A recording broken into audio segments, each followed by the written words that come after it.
Era temprano, apenas las 6 de la mañana, y el rocío aún brillaba sobre la hierba como si la tierra hubiera llorado en silencio durante la noche. Mateo salió al porche con una taza de café humeante entre las manos, envuelto en un grueso suéter tejido a mano, el último regalo de su abuelo antes de partir. Miró hacia el valle, donde las primeras luces del día acariciaban los techos de tejas rojas del pueblo.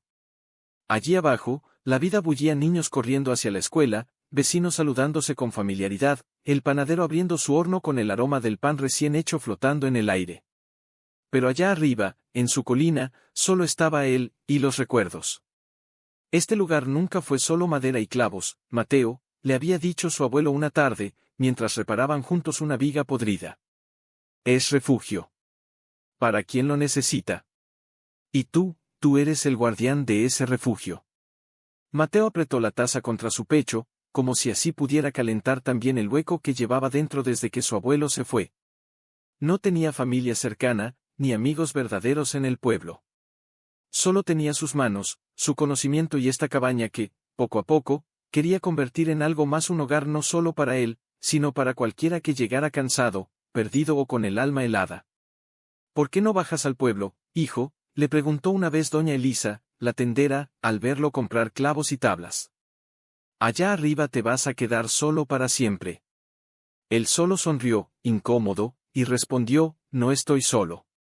Tengo los árboles, el viento, y pronto, esta cabaña será un lugar donde otros puedan sentirse en casa. Pero en el fondo, sabía que nadie entendía. Nadie creía que un hombre callado, de mirada baja y manos curtidas, pudiera tener un sueño tan simple, y tan grande. Esa mañana, mientras el sol ascendía lentamente, Mateo dejó la taza sobre la mesa de madera del porche y caminó hasta el cobertizo. Sacó su martillo, su sierra, sus planos dibujados a lápiz sobre papel amarillento. Había estudiado durante semanas. Había medido ángulos, revisado libros viejos, recordado cada consejo de su abuelo. Sabía que los inviernos se volvían más crueles cada año. Y sabía que un techo plano, por muy fuerte que fuera, no resistiría lo que venía. Hay que construir con respeto a la montaña, solía decir su abuelo. Ella da, pero también exige. Con determinación, Mateo clavó la primera tabla del nuevo armazón. No era vanidad. No era capricho. Era preparación. Era amor. Amor por un legado, por un lugar, por la posibilidad de que, algún día, alguien encontrara en esa cabaña lo que él había perdido: paz. El viento sopló suavemente, levantando mechones de su cabello oscuro. Y por un instante, casi creyó escuchar la voz de su abuelo, susurrando desde las ramas, sigue, muchacho. Sigue. El tiempo se congelaba, algo en su pecho latía con una urgencia nueva. Había pasado semanas estudiando. Noches enteras con velas encendidas, midiendo ángulos, calculando cargas, dibujando líneas que parecían simples garabatos para cualquiera, pero que para él eran mapas de supervivencia. Porque Mateo no quería solo reparar el techo. Quería protegerlo. Proteger a quien un día necesitara refugio allí. El problema no es la nieve, murmuró para sí mismo, pasando los dedos por una grieta en el papel. Es como se queda encima. Se acumula, pesa, y rompe. Recordó el invierno pasado. La casa de los Vargas, en el valle, había perdido parte del techo. Doña Marta lloró mientras recogía los libros mojados de su hija. Y él, desde su colina, sintió una impotencia que le quemó el alma. Ahora, tenía una idea. No era moderna, ni brillante a primera vista. Era antigua. Sabia. Como las manos de su abuelo. Un segundo techo, inclinado más pronunciadamente sobre el original, como una capa protectora. Así, la nieve no se quedaría atrapada, resbalaría sola, como agua por un río. Con cuidado, salió al exterior. El sol aún estaba tibio, típico de finales de otoño. Clavó 2 postes de apoyo y comenzó a ensamblar la estructura. Cada martillazo sonaba firme, decidido. No era vanidad. Era prevención. Era amor hecho madera. Fue entonces cuando escuchó risas. Un grupo de vecinos subía por el sendero, regresando de cazar. Entre ellos estaba Raúl, su antiguo compañero de infancia, ahora alcalde del pueblo. Al ver la extraña armazón sobre la cabaña, ese techo sobre otro techo, que parecía salida de un cuento mal contado, Raúl se detuvo y soltó una carcajada seca. «Pero mira eso», dijo, señalando con el mentón. Ahora Mateo construye casas para pájaros encima de su techo. Los demás rieron. Uno incluso imitó el sonido de un martillo torpe. Mateo no levantó la vista. Siguió clavando. Pero sus nudillos palidecieron alrededor del martillo. El calor que sentía segundos antes se esfumó, reemplazado por un frío que venía de dentro. «Oye, Mateo», gritó Raúl, acercándose con paso seguro. «¿En serio crees que eso va a servir? Parece que tu cabaña usa sombrero». Mateo respiró hondo. Lentamente, dejó el martillo sobre el banco de trabajo y se limpió las manos en su pantalón. Miró a Raúl a los ojos, sin odio, pero con una tristeza tan profunda que el otro cayó por un instante. «Mi abuelo decía que los techos planos son buenos para el verano, pero matan en invierno», dijo con voz baja, pero clara. «Este segundo techo no es para presumir. Es para que nadie tenga que recoger libros mojados otra vez». Hubo un silencio incómodo. Alguien tosió. Raúl frunció el ceño, como si las palabras de Mateo hubieran tocado algo que no quería sentir. «Bueno, tú sabrás», murmuró, dándose la vuelta. «Pero si se cae con la primera nevada, no digas que no te avisamos». Las risas regresaron, más forzadas esta vez, mientras se alejaban por el sendero. Mateo se quedó quieto. El viento movió su camisa. Sus ojos se humedecieron, pero no lloró. En lugar de eso, tomó de nuevo el martillo. Y clavó con más fuerza. Cada golpe era una promesa: no me rendiré. No por ellos. Por los que vendrán. Esa noche, mientras cenaba pan duro y sopa de verduras, miró por la ventana. La estructura del segundo techo se recortaba contra el cielo estrellado, extraña, recién horneado. Pero pronto, aquello se convirtió en tema de reunión, en chiste fácil, en motivo para señalar con el dedo desde la plaza. Mateo lo sentía en cada mirada que se desviaba cuando él bajaba al mercado. En los susurros que cesaban al entrar a la ferretería. En las sonrisas forzadas de quienes antes lo saludaban con un «buenos días, carpintero», y ahora solo asentían con la cabeza, como si tuviera algo vergonzoso. Una tarde, mientras cargaba tablas de pino en su carretilla, escuchó voces detrás del establo. «¿Ya viste la casa de Mateo?», decía una mujer, entre risas ahogadas. «Parece que le puso capa al techo por si llueve, arriba». «Dicen que quiere hacer turismo con eso», respondió otro. «Como si alguien fuera a subir hasta allá para ver una cabaña con dos techos como si fuera Torre Eiffel». Mateo apretó los dientes, pero no se volvió. Siguió caminando, con la espalda recta, aunque por dentro se sintiera como si cada palabra hubiera sido un clavo más hundiéndose en su pecho. La gota que colmó el vaso llegó durante la reunión comunal del viernes. El salón parroquial estaba lleno, familias enteras, ancianos con sus bastones, jóvenes con los brazos cruzados. Se hablaba del presupuesto para reparar caminos, de la escasez de leña este invierno, y luego, como quien no quiere la cosa, Raúl tomó la palabra. «Ah, y ya que hablamos de invierno», dijo, con una sonrisa socarrona, «mejor aseguren sus techos. Porque si hacen como Mateo, con ese segundo techo que parece salida de un sueño febril, igual terminan con la casa llena de nieve y de burlas». El salón estalló en carcajadas. Algunos aplaudieron. Otros sacudieron la cabeza, divertidos.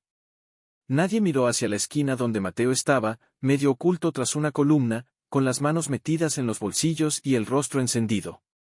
«Hasta le pusieron nombre», gritó un joven desde el fondo. «La casa del sombrero». Más risas. Más burlas. Y Mateo, sin decir una palabra, dio media vuelta y salió. El aire frío de la noche lo golpeó como un recordatorio: no perteneces aquí. Caminó rápido, sin mirar atrás, con los ojos fijos en el sendero iluminado apenas por la luna. Pero no eran lágrimas lo que ardía en sus ojos. Era algo más profundo: la sensación de que, sin importar cuánto se esforzara, jamás sería comprendido. Al llegar a la cabaña, se dejó caer en el porche. La estructura del segundo techo se alzaba sobre él, silenciosa, inmóvil. Le pareció entonces que incluso la madera lo miraba con decepción. «¿Por qué no me creen?», susurró, con la voz quebrada. «Solo quiero proteger». No hubo respuesta. Solo el crujido de una rama lejana, el ulular de un búho, el latido acelerado de su propio corazón. Dentro de la cabaña, sobre la mesa, aún estaba el diario de su abuelo. Lo abrió al azar, como solía hacer cuando necesitaba orientación.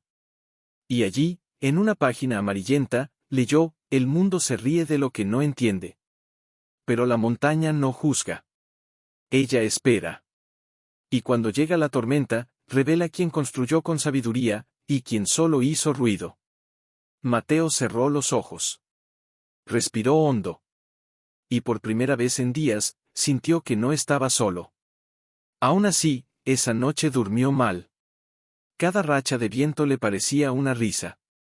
Cada sombra, un juicio.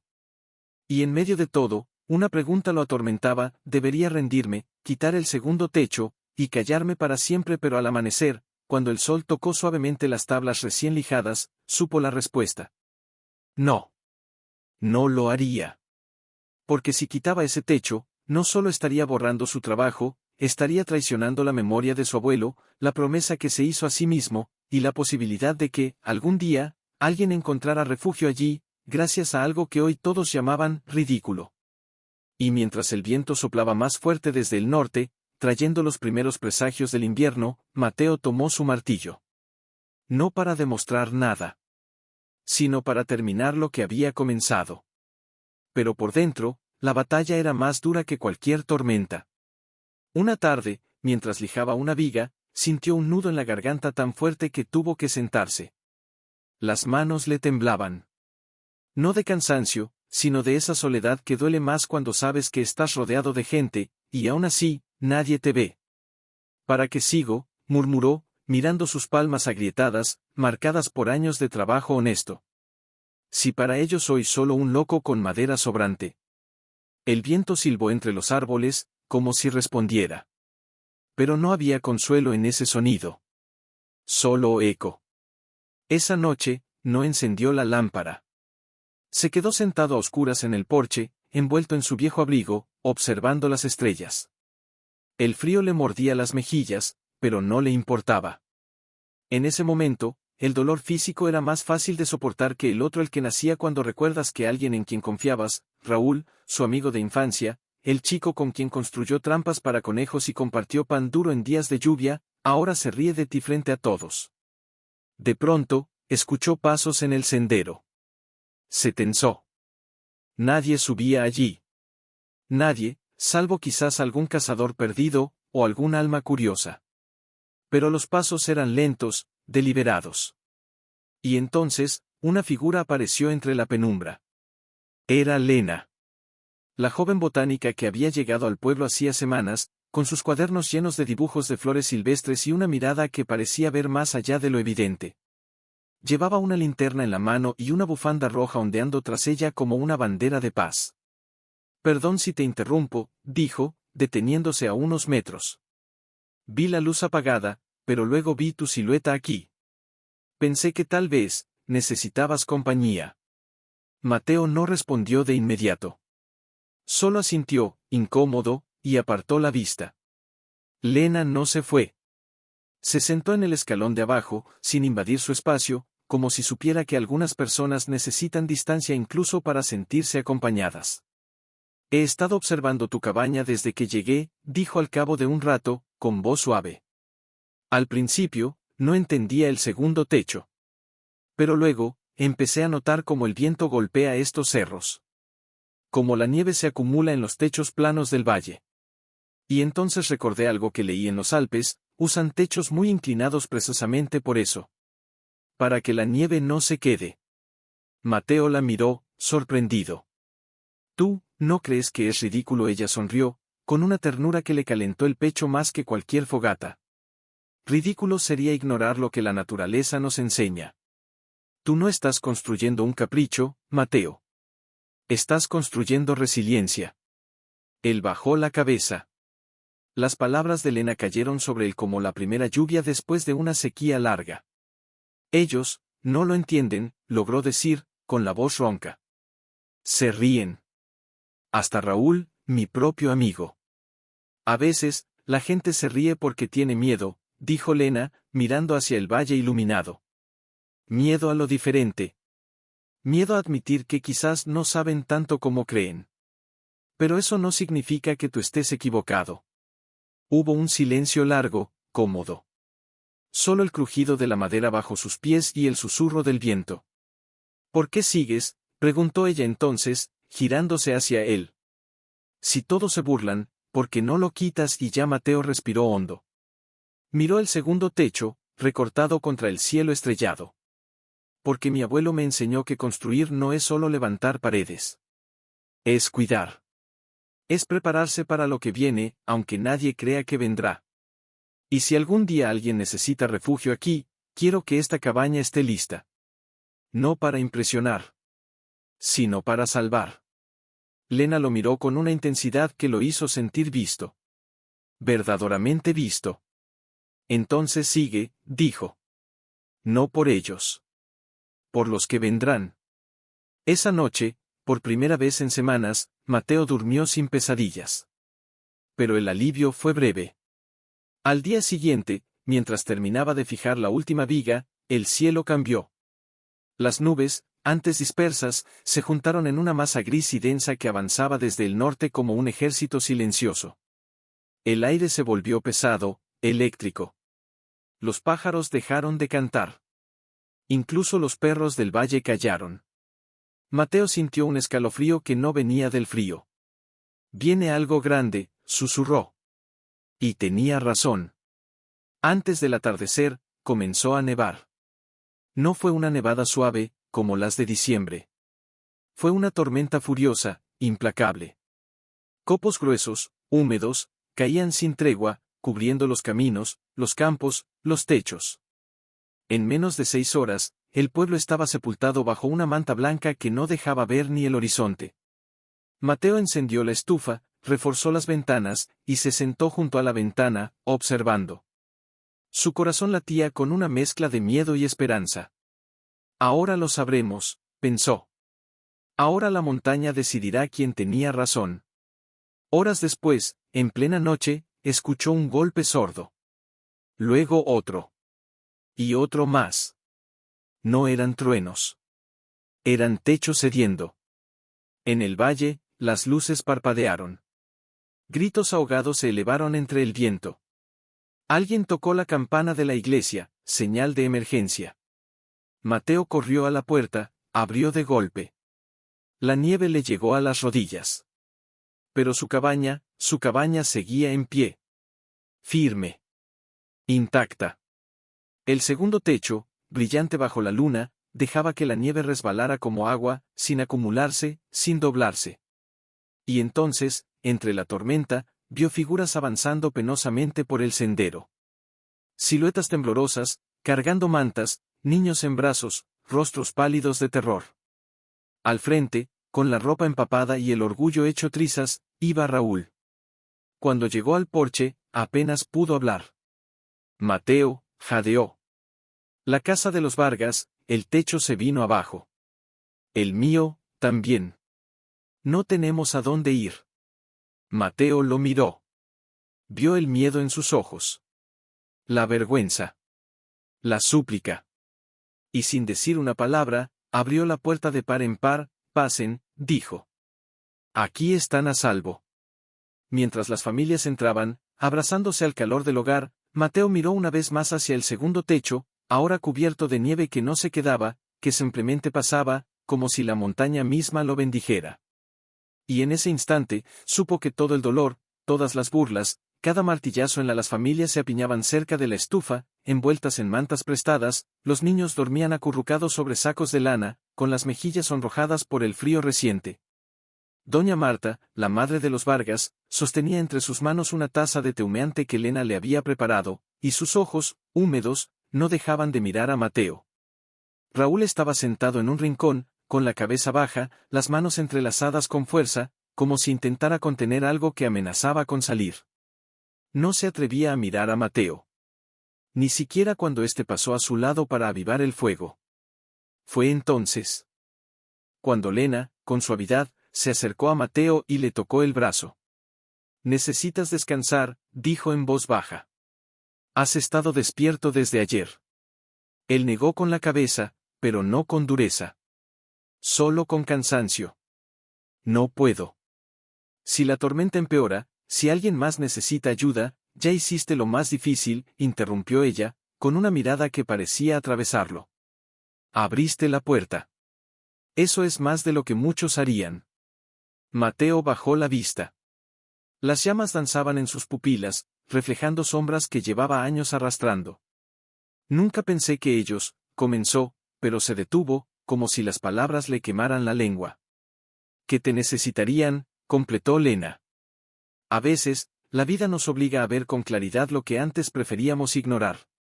En ese momento, uno de los niños, el pequeño Iván, se despertó y miró a Mateo con ojos grandes y curiosos. «¿Es verdad que tu casa tiene 2 techos porque eres mago?», preguntó, con voz soñolienta.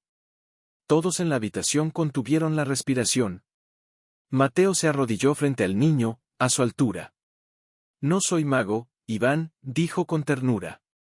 «Solo aprendí a escuchar a la montaña. Y ella me dijo, hazlo así, para que nadie se moje cuando el cielo llore». El niño asintió, satisfecho, y volvió a cerrar los ojos. Pero esas palabras, dichas con tanta sencillez, resonaron en la cabaña como un eco sagrado. Raúl levantó la cabeza. Por primera vez, miró a Mateo. Y en sus ojos ya no había burla. Había algo más profundo. Algo roto, y dispuesto a sanar. «Mi abuelo también decía eso», murmuró Raúl, casi para sí mismo. «Que la montaña habla. Pero yo, dejé de escuchar hace años». Hubo un largo silencio. Solo el crepitar del fuego y el viento afuera. Lena se acercó a la ventana y apartó ligeramente la cortina. La nevada seguía implacable, pero ya no parecía una amenaza. Más bien, una purificación. Como si el mundo entero estuviera siendo cubierto para renacer. «Mañana», dijo, sin volverse, «cuando amanezca, todo será distinto». Mateo la miró. Y por primera vez, no sintió la necesidad de explicarse. No necesitaba justificar su segundo techo, ni defender su soledad, ni probar nada. Porque allí, en esa cabaña llena de extraños que ahora eran refugiados, había algo que no se construye con madera pertenencia. Se sentó junto a la estufa, agotado, pero en paz. Lena se sentó a su lado, sin decir nada, solo compartiendo el calor, el silencio, la espera. Y mientras el viento seguía su danza furiosa afuera, dentro de aquella cabaña con 2 techos, uno viejo, uno nuevo, uno juzgado, uno salvador, nacía algo que nadie esperaba, la posibilidad de empezar de nuevo. No con disculpas grandilocuentes, ni con promesas vacías. Sino con un gesto simple: abrir la puerta cuando el mundo se congela. Y en medio de la tormenta, Mateo supo que ya no estaba solo. Debidas a salvo gracias a su locura, volvía a asomar con fuerza. «¿Y si todo esto desaparece cuando la nieve se derrita?», se sentó en el suelo, apoyado contra la pared, con las rodillas dobladas y la frente apoyada en los brazos. Cerró los ojos, pero no para dormir. Para huir, aunque fuera un instante, del peso de ser visto, y temer que, al final, vuelvan a mirarlo como antes. Lena lo observaba desde el otro lado de la habitación. No dijo nada al principio. Solo se levantó con cuidado, evitando hacer ruido, y caminó hasta él. Se sentó a su lado, tan cerca que sus hombros casi se rozaban, pero sin invadir su espacio. «¿Estás pensando en irte?», dijo en voz baja, como si leyera sus pensamientos. Mateo no respondió de inmediato. Solo asintió, con un movimiento casi imperceptible. «Cuando pase la tormenta, cuando todo vuelva a la normalidad, ellos también volverán a ser quienes eran», murmuró, sin mirarla. «Y yo, seguiré siendo el hombre del techo ridículo. Solo que ahora sabrán que tuvieron que refugiarse en él. Y eso, dolerá más». Lena lo miró con una ternura que dolía. «¿Crees que Raúl olvidará que su casa se derrumbó, y la tuya no?». «No», respondió él, con amargura. «Pero el orgullo es más fuerte que la memoria. Mañana dirán que fue suerte. Que la nieve cayó distinto aquí. Inventarán 1000 razones, menos admitir que estaban equivocados. Hubo un silencio largo. Afuera, el viento había bajado su tono, como si también estuviera escuchando. Entonces no te quedes por ellos, dijo Lena, suavemente. Quédate por ti. Mateo levantó la cabeza. Sus ojos, oscuros y cansados, encontraron los de ella. Por mí, sí. Porque esta cabaña no es solo madera y clavos. Es tu historia. Tu abuelo la construyó. Tú la protegiste. Y hoy, salvó vidas.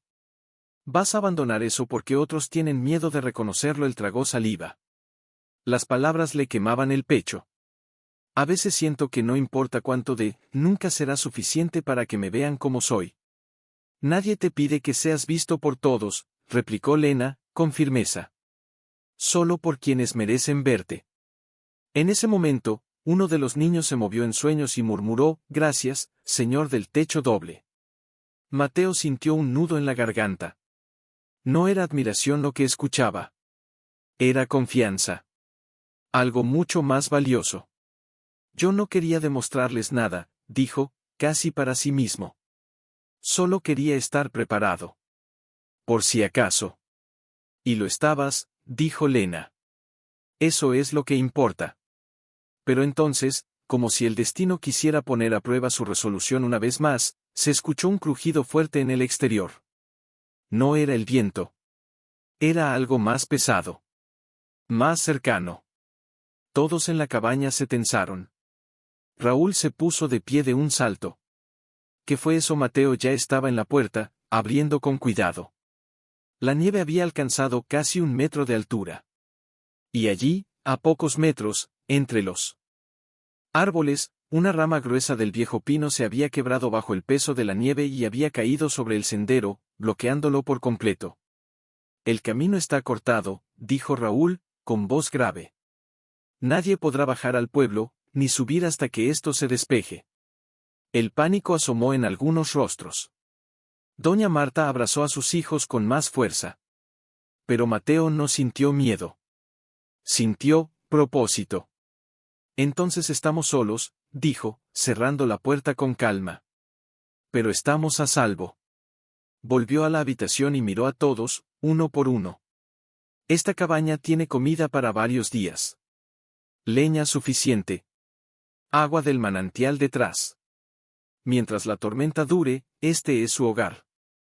Raúl lo miró, y por primera vez, no como alcalde, no como vecino, sino como un hombre que ha tocado fondo y encuentra una mano tendida. No sabes cuánto, comenzó, pero su voz se quebró. No necesito que lo digas, interrumpió Mateo. Solo necesito que confíen. Y en ese instante, algo cambió. No fue un discurso. No fue un milagro. Fue la quietud después del miedo.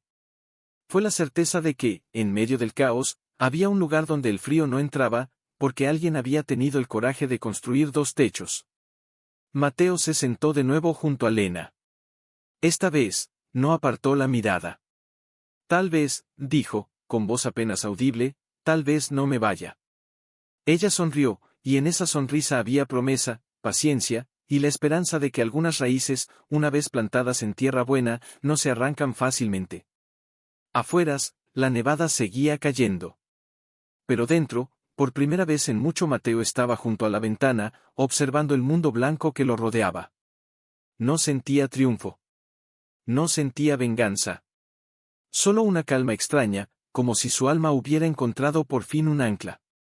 Fue entonces cuando Lena se acercó, envuelta en su bufanda roja, con 2 tazas de infusión humeante. El frío se mete hasta los huesos, dijo, entregándole una. Pero tú pareces hecho de este lugar. Como si siempre hubieras pertenecido aquí. Él tomó la taza, y el calor le subió por las palmas hasta el pecho. Mi abuelo decía que cuando la nieve llega antes de tiempo, es porque la tierra necesita recordarnos algo. ¿Y qué crees que nos está recordando esta vez? Mateo miró hacia el valle, apenas visible tras la cortina de nieve. Que no somos tan fuertes como creemos. Que a veces, lo que parece locura, es solo sabiduría disfrazada de soledad. Antes de que Lena pudiera responder, un grito agudo rompió el silencio. El techo. El techo de la escuela se ha venido abajo. Era uno de los jóvenes del pueblo, que había logrado